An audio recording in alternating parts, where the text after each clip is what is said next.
data interpretation and logical reasoning. Acha, how many of you are scared of this section? Because every year this section is, I don't know why it keeps becoming tougher and tougher.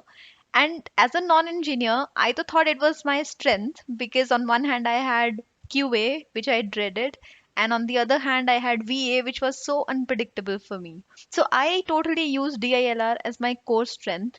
And here are the 5 tips which I could take away from my preparation journey.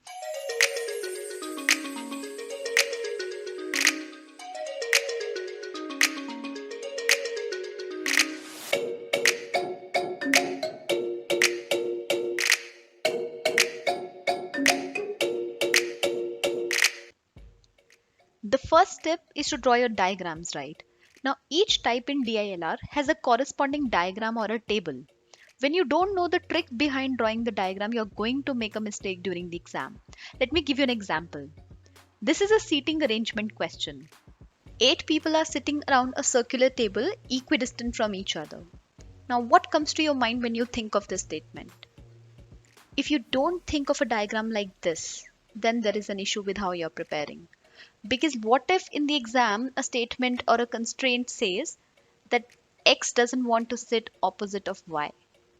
And if your diagram looks something like this, then the mistake is inevitable. So make sure you make your diagrams right. Let's move on to tip number 2. Second one is to have a mental legend. Now you might have come across questions wherein there are, let's say, 10 people and half of them are named with S letter and half of them are named with F letter, and then some of them are males and some of them are females. It gets confusing if you don't have a mental legend for yourself. By mental legend, I mean some form of icons or a nomenclature to denote all these longer names so that you don't have to write everything down while making your diagram or solving the question. For example, I used to use circles and squares to denote the males and females separately.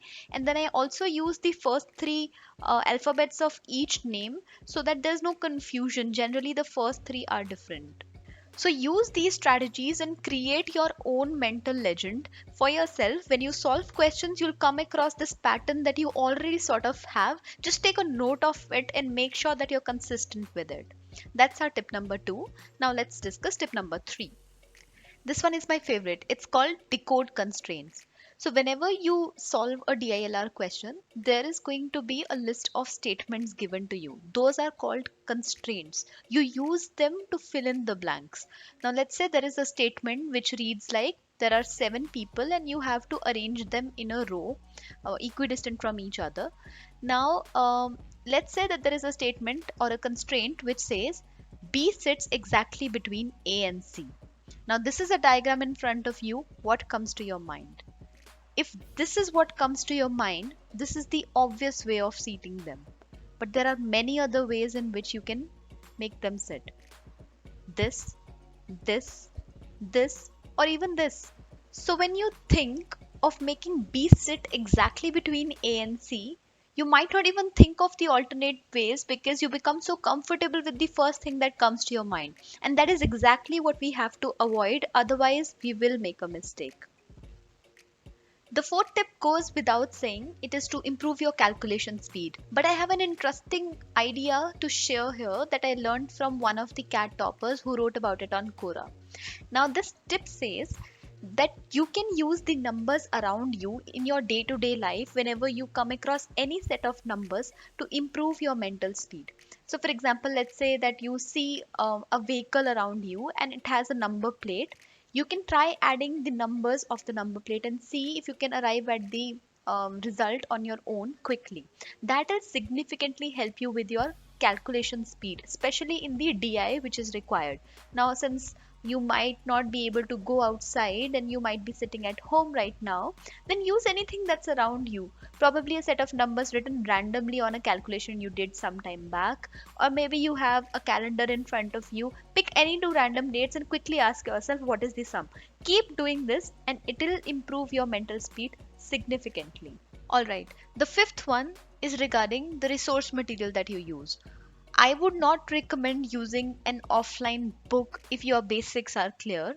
If your basics are not clear, then sure, go ahead. Maybe buy Arun Sharma. I have shared its review in the description box. But apart from that, if you feel that you've already attempted logical reasoning questions some time back, don't use a book. Use the online mocks. Use the sectional tests. If you don't have the resources in place, I will share some links in the description. They are free mocks. They are free sectional tests. There are also some topic tests available for DILR specifically. Please use them. Use them because the online version is going to help you ace the exam. Okay, so now we come at the end of this video. I have one more important thing to say. Guys, I know that the exam is nearing. A lot of you are preparing really hard for this section.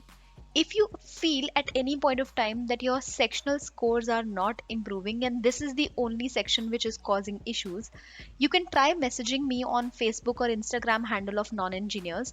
I reply on the weekends, but I am trying to check the blog more regularly now. Have a good day, guys. It was great making this video. Hope you guys liked it. Last time someone said that I don't say like, subscribe, whatever it is. Please do that if you like this video. Let's meet the next time with another one.